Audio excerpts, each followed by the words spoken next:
Es aicinu mūsu nākamo runātāju, nākamo referentu, mūsu viesi no Zagrebas, no Horvātijas, Zagrebas universitātes doktorantu, filozofijas fakultātes doktorantu Petaru Bagariču. Lūdzu. Okay, so... Dāmas un kungi, mana tēma ir ļoti tāda pretencioza Horvātijas drošības problēmas 20. gadsimtā. Es vairāk stāstīšu par 3 periodiem, kad bija 3 valstis ap Zagrebu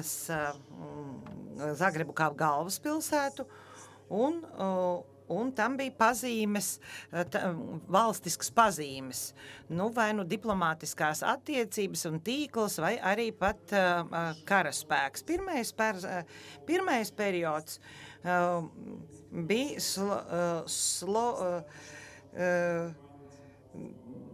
29. gadā, 29. oktobrī 1918. gadā tika izveidota Sloveņu, Horvātu, Sērbu valsts, un jau 1. decembrī tā tika pārveidota par Sloveņu, Horvātu, Sērbu karalisti. Un šīs valstis, šīs ciltis tika vēlāk pārveidotas par Dienvidslāviju. Tur bija ņemts karoks, Horvātu trīskrāsainais, sarkanbalts, zilts. Otrā valsts, Horvātijas neatkarīgā valsts, tika izveidota 1941. gada aprīlī un 45. gada maijā.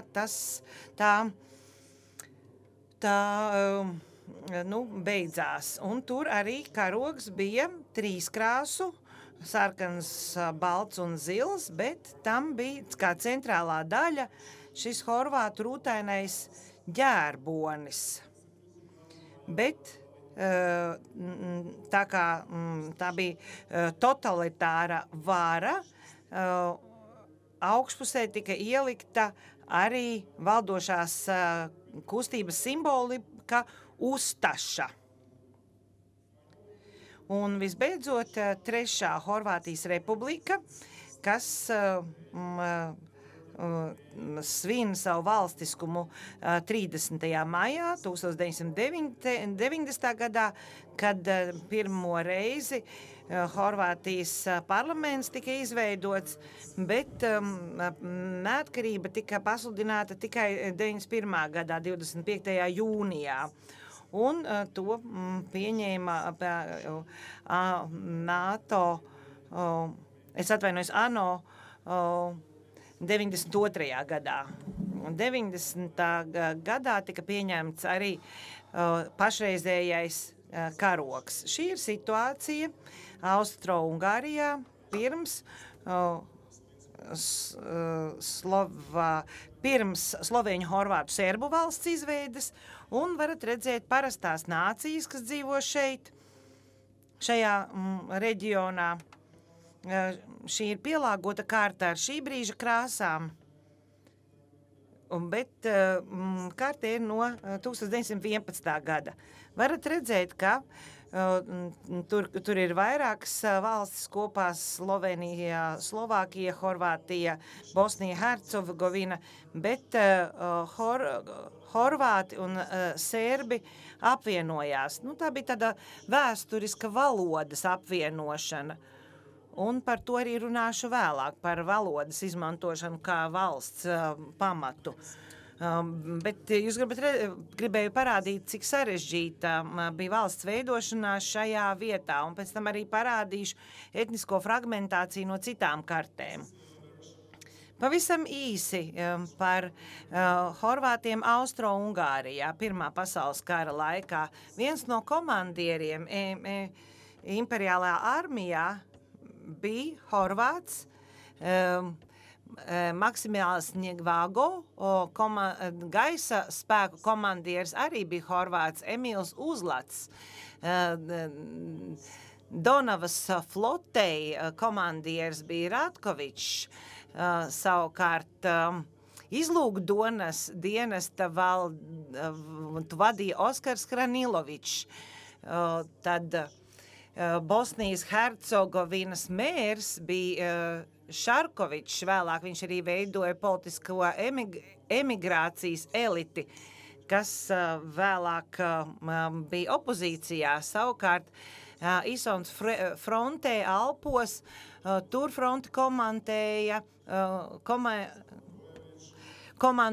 Svietoslav Borevičs. Viņš mira Austrijā, jo viņš nespēja dzīvot slovēņu, horvātu, serbu valstī.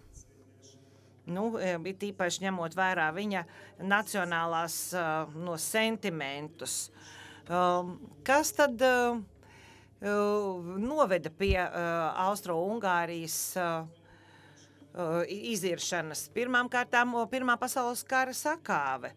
Horvātiju tad domāja, ka sadalīs tur Antantes spēki, bet arī 10 gadu bija šis dualisms, proti ungāru un vāciešu dominance, kura pirmo reizi izveidojās Austro-Ungārijas tādai kā apmetnē veidojoties.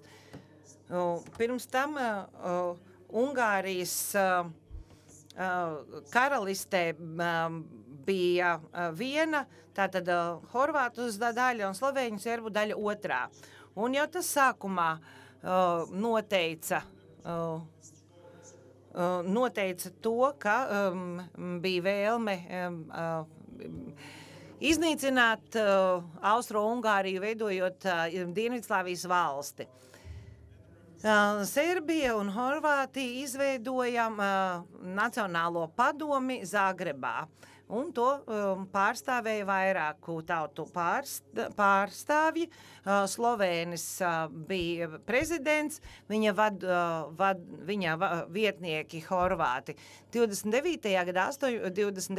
oktobrī 18. gadā, kas tika pirmskara ievēlēts, balsoja saraut saites ar Ungāriju un ar Austriju. Un kļūt par jauno horvātu serbu slovēņu valsti. Šeit varat redzēt, kāda tad ir tā karte. Šī gan valsts ir bez starptautiskās atzīšanas, tā ir tikai teritorija.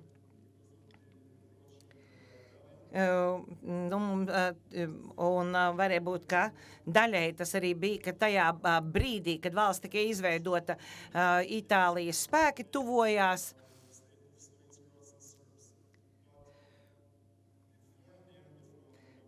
Bet pirms novembra beigām vietējie serbi organizēja asambleju, kas vienbalsīgi balsoja par apvienošanos ar Serbijas karalisti. Un tāda situācija ir diezgan bīstama, jo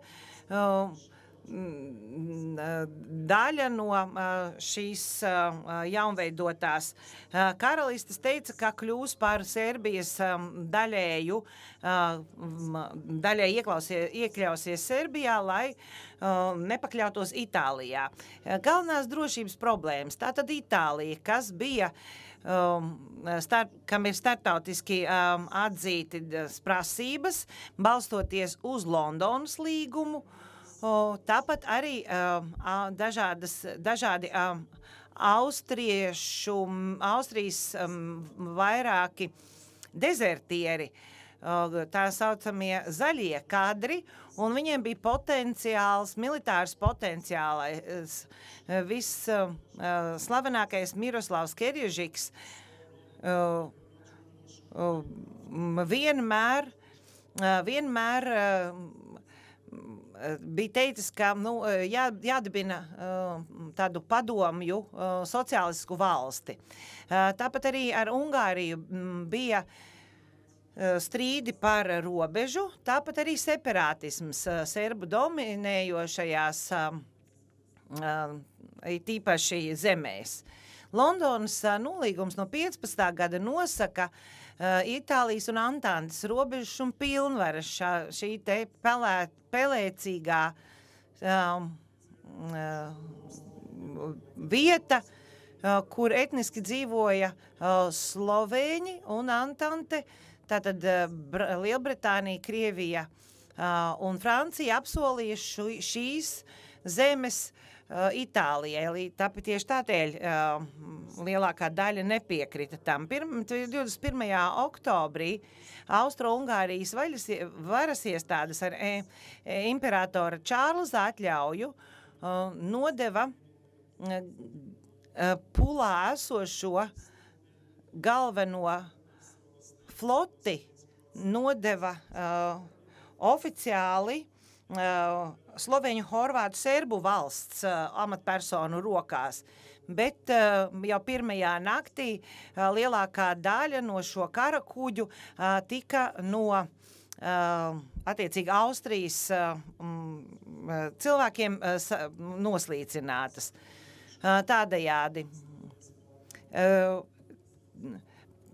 Princis Aleksandrs pasludināja slovēņu, horvātu, serbu zemi vairs ne karalisti 1918. gada 1. decembrī.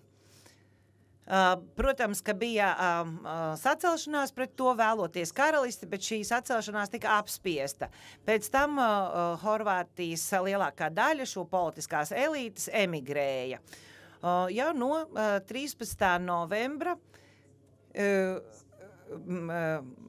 militārā Serbijas misija bija aktīva Zagrebā un tika apmācīti arī valsts bruņotie spēki, slovēņu, horvātu, serbu valsts bruņotie spēki. Bet tas bija izlases kārtībā. Austrijas armijā bija vairāk kā, atvainojos, karaliskajā armijā bija vairāk kā 5000 virsnieku, bet no slovēņu, horvātu, serbu valsts tika pieņemta tikai neliela daļa no virsniekiem. Te varat redzēt cipari, kas bija, cik virsnieku bija pieņemti. Tikai flotē tika pieņemta lielākā daļa no pieteikumu iesniegušajiem virsniekiem.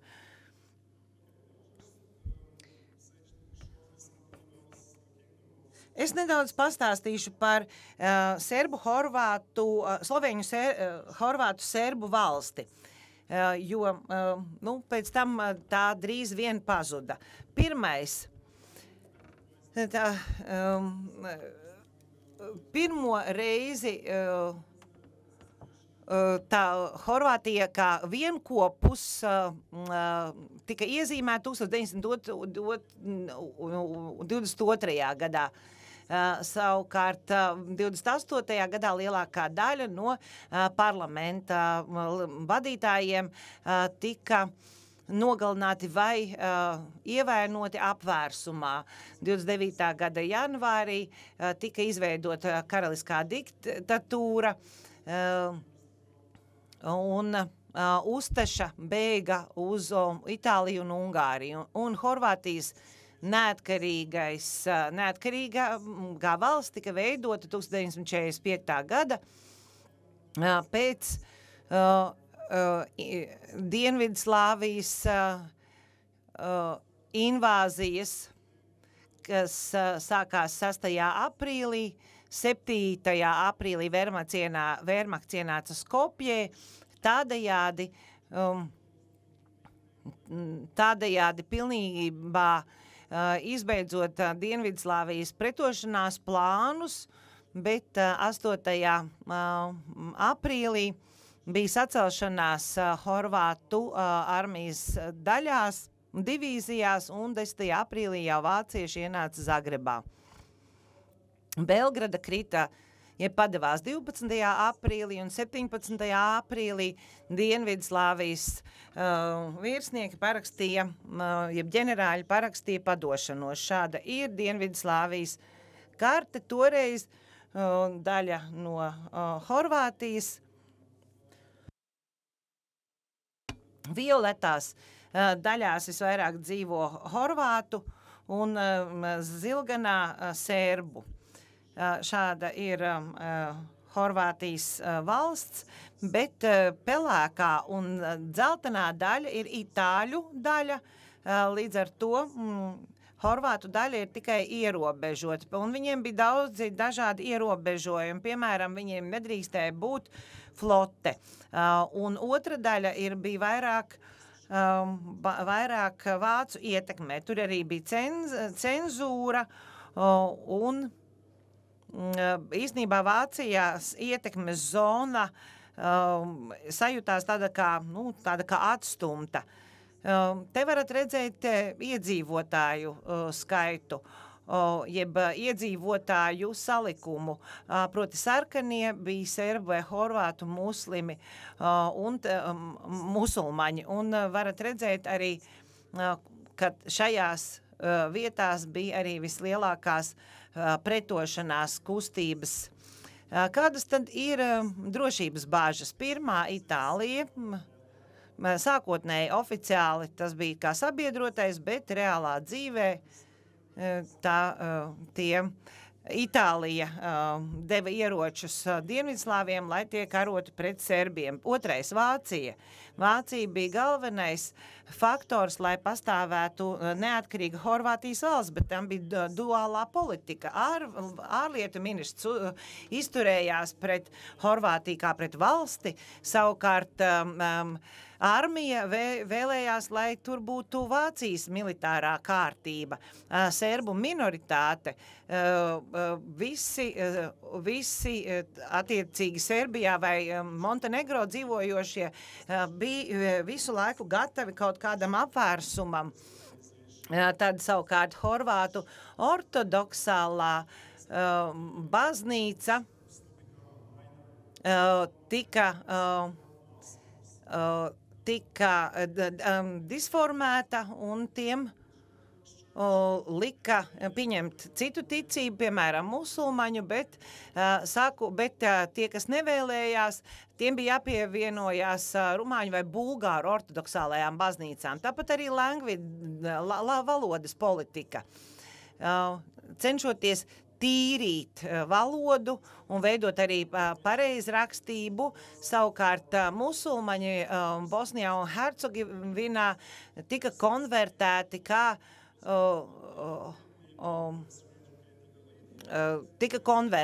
Protams, ka tas bija ārkārtīgi bīstami, jo lielākā daļa no viņiem apvienojās islama kustībās. Šī ir Zagrebas pilsētas mošeja ar minaretiem, ko 45. gadā iznīcināja komunisti, un 5.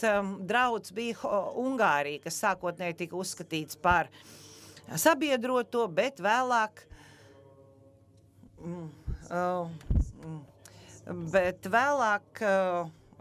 šī antante, kas izveidota 20. gadā un kas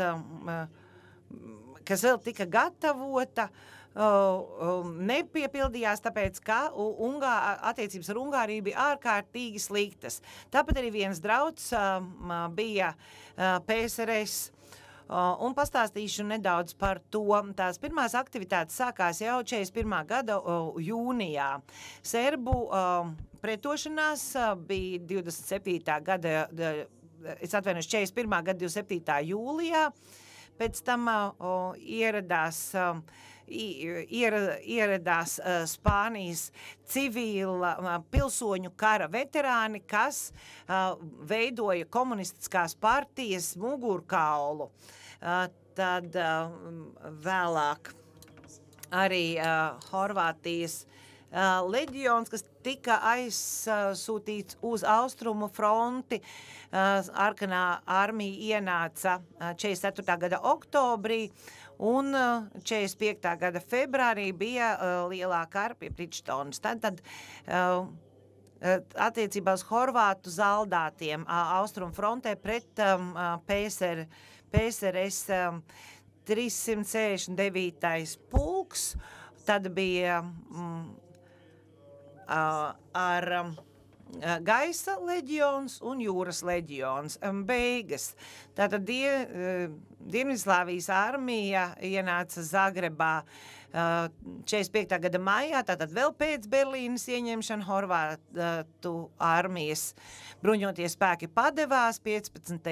maijā 45. gadā Austrijā, un pēdējā lielā cīņa notika 45. gada 25. maijā pie Odžakas, kas ir Bosnijas Hercegovinas teritorijā, un pēdējais masu slepkavības attiecīgi slovēņu, horvātu, serbu valsts piederīgajiem, nu tā kā lielas slaktiņš. Horvātijas pavasaris 71. gadā, tātad 1967. gadā bija deklarācija par horvātu literārās valodas vārda un statusa pasludināšanu. Tieši nacionālie komunisti vadīja Horvātiju no 70. līdz 71. gadam. Bet tie prasīja lielāku sistēmas liberalizāciju un pieprasīja lielāku autonomiju. Un es tev pieminēju vārdu represētājs. Viens no Niko Tripolo, viņš vainoja padomju cilvēkus par to, ka Tito būtu jāuzsāk tīrīšanas, etniskās tīrīšanas, jo Brežņevs tikās ar viņu, ar Tito septembrī, un viņš uzskatīja, ka tas ir sarunāts ar Brežņevu. Pēc tīrīšanas bija vakums, tātad horvātu klusums, bet kas to aizpildīja? Katoļu baznīca. Viņi izlaida avīzes, kas saucās Padomes balss, un viņiem bija projekts par 13 gadu simtiem horvātiem esot kristiešiem, un 6. septembrī 1979. gadā bija prinča Brīņena gads, kad tika uzņemti 250,000 svētceļnieku Ninnā, un 84. gadā bija Nacionālais eiharistiskais kongress ar 400,000 svētceļniekiem Marija Bistricā. Nu, pēc šī horvātu klusuma vai pēc Tito tīrīšanām, tātad reliģija aizpildīja tukšumu. Tad daudz partiju vēlēšanas Horvātijā notika 90. gada aprīlī, maijā. Lielākā partija bija HDZ, kas saņēma tikai 40%, bet bija tāda īpaša sistēma, ko izveidoja komunisti, kuri uzskatīja, ka viņi dabūs vairākumu, un viņi saņēma 205 balsis. Otrā bija apvienotā partija, trešais liberālie horvāti un ceturtais serbu nacionālā partija, kas saņēma visas serbu balsis, proti 5. Šī ir etniskā karte 1991. gadā. Ļoti interesanti varat redzēt, kā Horvātija, Bosnija ir cik etniski dažādas. Ļoti labs pamats tālākām nesaskaņām. Jūs arī šajā kartē varat redzēt etniskās pārstāvības. Tātad jaunā demokrātiski ievēlētā valdība sāka savu darbu 90. gada 30. maijā, un tā veidoja arī savus bruņotos spēkus, kā federālai armijai pretstāvošus. Un visi līderi bija bijušie padomju līderi no Dienvidslāvijas. 5. augustā 2 bataljoni, policijas bataljoni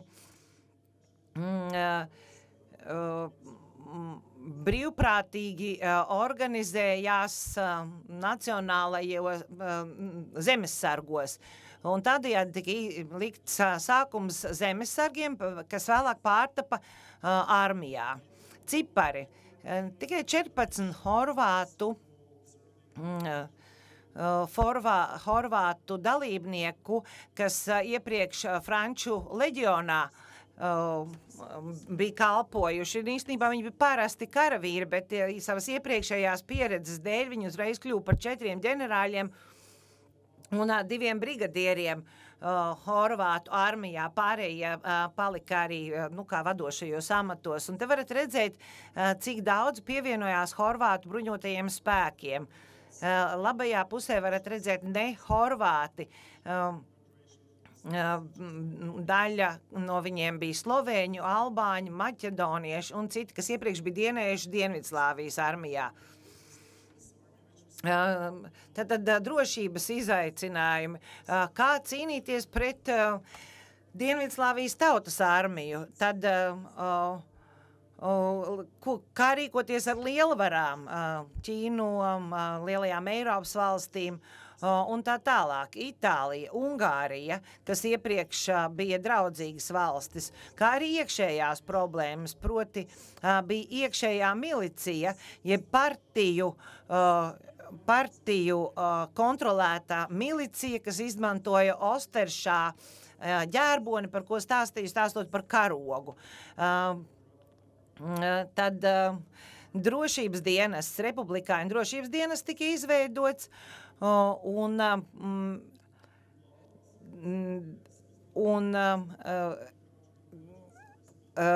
tie cīnījās pret izlūkošanas dienestu, jeb KOS, kas ik pa laikam sarīkoja kaut kādus antisemītiskus gadījumus, incidentus, piemēram, iznīcinot kaut kādu jūdu kapsētu vai savādāk. Un pret tiem bija jācīnās. Tagad varat arī šeit redzēt armijas dislokācijas vietas. Attiecībā uz diplomātiju sākotnēji nebija nekāda diplomātiskā infrastruktūra, nebija arī profesionāļu kadru, lielākā daļa no diplomātiem, piemēram, bija ārsti. Diplomātijas loma bija, jeb uzdevums bija starptautiska atzīšana, kas beidzot bija arī panākta. Latvijā atzina Horvātiju 91. gada 14. decembrī, un Eiropas ekonomiskajā zonā un ANO arī iestājās. Un attiecībā uz Bosniju un Hercegovinu bija bruņojuma embargo, jeb aizliegums, jo Serbiem bija armija, un Horvātijai nācās iepirkt ieročus no Argentīnas, Ķīnas, Kirgistānas, Krievijas un Ukrainas. Krievijā, starp citu, tajā laikā vēstnieks bija Lavrovkungs, kas tagad ir, kas šobrīd ir ārlietu ministrs. Sadarbība ar ārvalstu armijām, piemēram, Francijas instruktori gatavoja horvātu militāro personālu, sākot un izveidojot apmācību centru 94. gadā, kā arī ASV palīdzēja ar kadru apmācību savā militārajā akadēmijā. Attiecībā uz Irānu 94. gadā Horvātija lūdza ASV atļauju sūtīt arī karavīrus un karot un aizstāvēt Irāku, un tad Bosnijas teritorija, tātad operācija Storm 4. līdz 8. augustam 95. gadā bija liels pagrieziena punkts, kas mainīja spēles gaitu, un islāma ekstrēmisms arī izpaudās. Kaut arī humānās organizācijas no arābu pasaules ļoti daudz un nopietni nāca, it kā palīdzēja, bet tāpat laikā arī dažāda veida maģahēdi, kas Bosnijas un Hercegovinas armijā bija dienējuši, kā arī Ēģiptes grupējums, kā arī Riekas bombardēšana. Un pēc tam bija starptautiskais tribunāls bijušajai Dienvidslāvijai, lai nosodītu un iztiesātu kara noziegumus, ko izveidoja ANO drošības padomē ar rezolūciju 827, un Horvātija atbalstīja tā izveidošanu. Ģenerālprokurors, viens no ģenerālprokuroriem arī no Horvātijas, un mērķis tika panākts, un Horvātija pievienojās Eiropas Savienībai un NATO, tādējādi nodrošinot savu drošību nākamajiem gadsimtiem. Paldies!